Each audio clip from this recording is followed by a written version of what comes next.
La question d'orientation, c'est ce qui presse tous les étudiants, les nouveaux étudiants aujourd'hui. Les parents aussi, ça leur donne beaucoup de soucis parce qu'ils attendent malheureusement le bac pour commencer par décider de quelle filière, de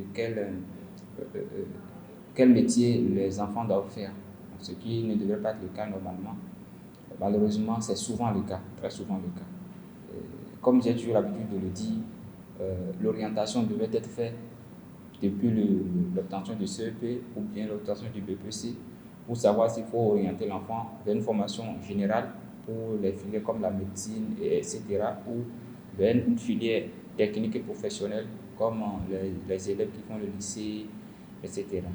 Mais force est de constater que beaucoup de parents ignorent cela et attendent après le bac pour pouvoir décider de quelle filière l'enfant doit faire, ce qui est un peu délicat puisque le temps qui s'écoule entre le moment des résultats du baccalauréat et le moment de validation des choix définitifs, le temps est très court, qui ne permet pas vraiment de faire un bon travail. Néanmoins, comme ils ne peuvent pas rester sans décider, il y a quand même quelques petites méthodes qui permettent n'est-ce pas, de bien orienter les enfants. Et parmi ces méthodes, c'est la méthode que je qualifie de la méthode à 3 critères. Le premier critère, c'est le choix du projet professionnel.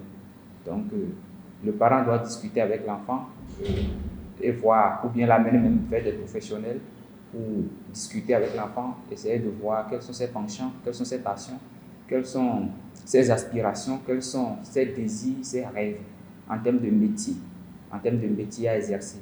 Et dès lors que le métier ou les métiers qui intéressent l'enfant, ces métiers-là sont détectés, on va maintenant lui faire la proposition de la finalité de ces métiers. On lui fait la proposition pour dire, bon, voilà, tu peux faire tel métier.